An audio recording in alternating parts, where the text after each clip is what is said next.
Hello students, welcome to my channel.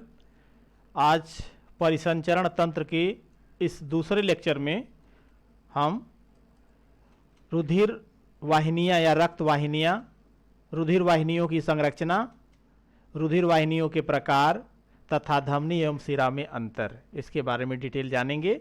तो आइए देखते हैं रक्त वाहिनियाँ क्या होती हैं।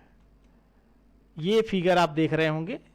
इस फिगर में जो रेड कलर की नलिकाएं दिख रही हैं यह धमनी होती हैं, और जो ब्लू कलर की नलियां दिख रही हैं यह शिरा होती हैं।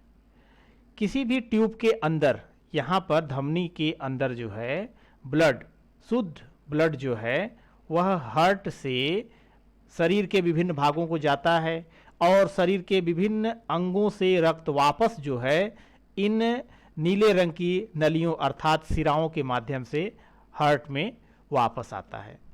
तो मनुष्य में रुधिर परिसंचरण बंद प्रकार का होता है, अर्थात रक्त वाहिनियों में बहता है, मतलब कि रक्त जो है नलियों में बहता है। मनुष्य के शरीर में रक्त वाहिनियों का जो है जाल फैला होता है, जैसा कि यहाँ पर तो एक आप सिंपल सा फिगर आप दिख रहे हैं। इसमें पूरे शरीर में जो है रुधिर वाहिकाओं का या रुधिर वाहिनियों का जो है जाल फैला होता है। रुधिर वाहिनियों की संरचना, रुधिर वाहिनियां होती कैसी हैं? तो रुधिर वाहिनियों की जो भित्ति है यह 3 स्तरों की बनी होती है। पहला बाह्य स्तर, जिसे ट्यूनिका एक्सटर्ना या ट्यूनिका एडवेंसिया बोलते हैं, और यह सबसे बाहरी हिस्सा होता है जो संयोजी उत्तक का बना होता है, संयोजी उत्तक का बना होता है। यह मध्य स्तर, सेकंड वाला जो होता है ट्यूनिका मीडिया बोलते हैं इसे, यह जो है वर्तुल अरेखित पेशियों का बना होता है, वर्तुल अरेखित पेशियों का। इसी तरह से तीसरा जो है वह अंतः स्तर ट्यूनिका इंटरना और ट्यूनिका इंटीमा, इससे बना होता है। यह सबसे भीतरी स्तर होता है और जो सल्की उपकला का बना होता है। तो इस तरह से आपने ये देखा कि जो बाहरी हिस्सा होता है वह संयोजी उत्तक से, जो मध्य स्तर होता है वह वर्तुल अरेखित पेशियों से बना होता है, और जो अंतः स्तर होता है सबसे अंदर का, यह सल्की उपकला का बना होता है। तो रुधिर वाहिनियों की विभिन्न काटें व केशिका जाल, मतलब कि जो उनके अनुप्रस्थ काट दिखाए जाते हैं, तो यह इस तरह का कुछ है। ये जैसे आप देख रहे हैं कि ये धमनी, यह केशिका और यह शिरा। रक्त बहाव की दिशा, यानी रक्त जो है धमनी से इसमें अंदर की तरफ प्रवेश कर रहा है। अब इसमें जो इसका 3 स्तर दिखाया गया है, तो जो बाह्य स्तर है, बाह्य स्तर, तो बाह्य स्तर में अभी आपने ये देखा कि यह संयोजी उत्तक का बना होता, तो ये किनारे का पोर्शन आप देख रहे होंगे। इसके बाद अंतः स्तर, अंतः स्तर कुछ इस तरह का जो कि वर्तुल अरेखित पेशियों का बना होता है, और अंतः स्तर, तो अंतः स्तर जो है वह किसका बना होता है? अभी आपने उसमें क्या देखा? अभी आपने देखा इस फिगर में कि यह सल्की उपकला का बना होता है, सल्की उपकला का बना होता है। तो इस तरह से जो है यह धमनी के लिए हो गया, यह केशिका के लिए हो गया, और यह शिरा के लिए हो गया। तो इसमें जो है जो बाह्य स्तर है, मध्य स्तर है और अंतः स्तर, ये 3 स्तरों में ये बना होता है, और ये इसके जो है विभिन्न काट जो है दिखाए गए हैं। रुधिर वाहिनियों के प्रकार, रुधिर वाहिनियां कितने प्रकार की होती हैं? तो ये नंबर 1 धमनियां, आर्टरी जिसे बोलते हैं आप, ये हृदय से शुद्ध रक्त को शरीर के विभिन्न अंगों तक पहुंचाती हैं, विभिन्न अंगों तक पहुंचाती हैं शुद्ध रक्त को। इनकी भित्ति जो है मोटी और लचीली होती है, भित्ति जो है यानी बाहरी दीवारें इसकी मोटी होती है और लचीली होती है। इनमें रुधिर अत्यधिक दाब के साथ बहता है, मतलब इसमें जो प्रेशर होता है वह अधिक होता है। धमनियों की शाखाओं को धमनिका कहते हैं, धमनियों की शाखाओं को धमनिका कहते हैं। अब इसमें होता क्या है कि धमनियों में रुधिर अत्यधिक दाब के साथ बहता है, धमनियों में शुद्ध रक्त प्रवाहित होता है। यह रक्त ऑक्सीजन युक्त होने के कारण जो है गहरे लाल रंग का होता है, धमनियों की भित्ति में मध्य स्तर बहुत मोटा होता है। धमनियों की सकरी गुहा में कपाट नहीं पाए जाते हैं।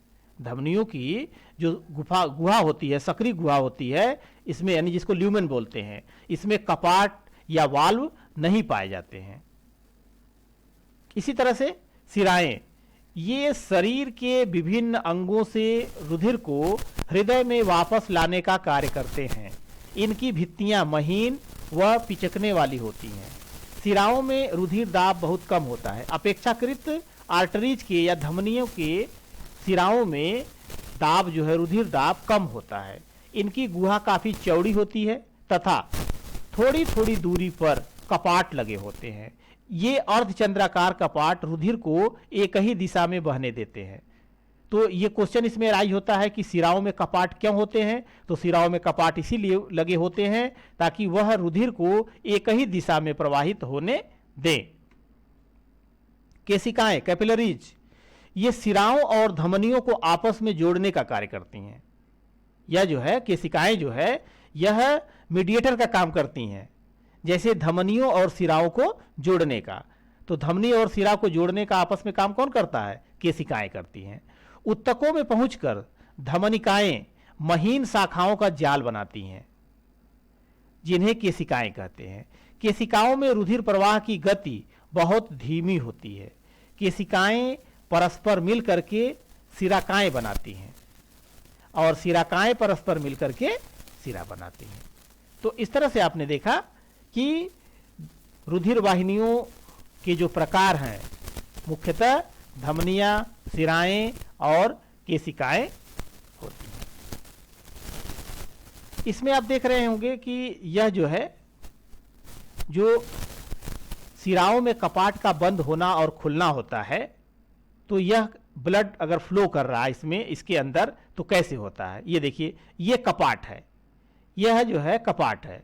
अब ब्लड की जो डायरेक्शन है, यह यहां पर लेफ्ट से राइट की तरफ है, तो ब्लड इधर से इधर तो जाएगा। यहां पर अगर आप देखें तो ये जो है खुला कपाट है, ये जो है खुला कपाट है, कपाट खुल गया तो जो रक्त का प्रवाह है ये ऐसे होगा, ये कपाट खुला और ब्लड जो है आगे की तरफ चला गया। अब अगर ब्लड पीछे की तरफ आना चाहता है या प्रेशर पड़ता है तो यह कपाट जो है बंद हो जाता है। इसीलिए ये कहा जाता है ना कि शिराओं में कपाट होते हैं और शिराएं भी, मतलब कुछ दूरी पर कपाट होते हैं, और ये कपाट इसीलिए होते हैं कि रक्त जो है एक ही दिशा में प्रवाहित हो। क्योंकि धमनियों में शुद्ध रक्त प्रवाहित होता है और शिराओं में जो है अशुद्ध रक्त प्रवाहित होता है। तो अगर यह उल्टे दिशा में भी जाने लगेगा तो क्या होगा? शुद्ध रक्त के साथ जो है अशुद्ध रक्त भी मिलेगा। इसलिए परिसंचरण जो होगा वह, यानी जो ब्लड सर्कुलेशन है वह अच्छा नहीं होगा। जब नहीं होगा तो इसका मतलब है कि यह प्लस पॉइंट होता है धमनियों की तुलना में शिराओं में, कि जो कपाट होते हैं यह कपाट खुलते हैं और बंद होते हैं। तो जब प्रवाहित हो रहा होता है, जिस दिशा में जाना है ब्लड को, तो कपाट खुल जाते हैं और ये ब्लड चला जाता है, और अगर इस दिशा में आना चाहते हैं तो ये कपाट बंद हो जाता है। धमनी एवं शिरा में अंतर। धमनी क्या होती है और शिरा क्या होती है, अब जानते हैं। रुधिर को हृदय से अंगों की ओर ले जाती है, रुधिर को हृदय से अंगों की ओर ले जाती है। और शिरा क्या है? रुधिर को अंगों से हृदय की ओर ले जाती है, रुधिर को हृदय से अंगों की ओर, और यह रुधिर को अंगों से हृदय की ओर। अर्थात धमनी जो है यह ब्लड को हार्ट से शरीर के विभिन्न भागों में पहुंचाती है और उधर से वापस लाने का काम शिरा करती है। धमनियों में शुद्ध रुधिर बहता है और शिराओं में अशुद्ध रुधिर बहता है। धमनियों में रक्त दाब अधिक होता है क्योंकि यह प्रेशर के साथ फ्लो होता है। शिराओं में रक्त दाब अधिक होता है। अब अगर यहां से पूछा जाए कि धमनियों में रक्त दाब अधिक होता है और शिराओं में रक्त दाब कम होता है, ऐसा क्यों? तो यहां पर शिराओं में रक्त दाब ये कम होता है, यहां पर ये वर्ड है कम होता है। तो इसमें जो इसकी गुहाएं होती हैं यह जो है सक्रिय होती हैं, और यहाँ पर इसके जो गुहाएं या ल्यूमेन जो होते हैं यह चौड़े होते हैं, इसलिए यहाँ पर रक्तदाब कम होता है। धमनियों की भित्ति मोटी व लचीली होती हैं। धमनियों की भित्ति जो है मोटी व लचीली होती हैं, और सिराओं की भित्ति पतली होती हैं। मोटे पेशी स्तर के कारण गुहा सक्रिय होती है। इसमें जो ल्यूमेन होता है वह मोटे पेशी स्तर होने के कारण गुहा सक्रिय होती है, लेकिन सिरा में पतले पेशी स्तर के कारण इनकी गुहा चौड़ी होती है, और इसी के कारण इसमें ब्लड आसानी से फ्लो करता है, इसमें प्रेशर कम होता है, और ये सक्रिय होती है, इसलिए इसमें जो है प्रेशर अधिक होता है। धमनियों में कपाट नहीं पाए जाते हैं। धमनियों में कपाट नहीं पाए जाते हैं, लेकिन सिराओं में थोड़ी थोड़ी दूरी पर कपाट पाए जाते हैं। और ये कपाट क्यों पाए जाते हैं? कपाट इसीलिए पाए जाते हैं इसमें कि ब्लड का जो फ्लो है, रक्त का जो प्रवाह है, वह एक ही दिशा में हो। धमनी विभाजित होकर धमनिकाएं बनाती हैं। धमनी जो है विभाजित होकर धमनिकाएं बनाती हैं, और सिराकाओं से मिलकर के सिराओं का निर्माण होता है। तो ये जो है मुख्य अंतर हैं धमनी और सिरा में।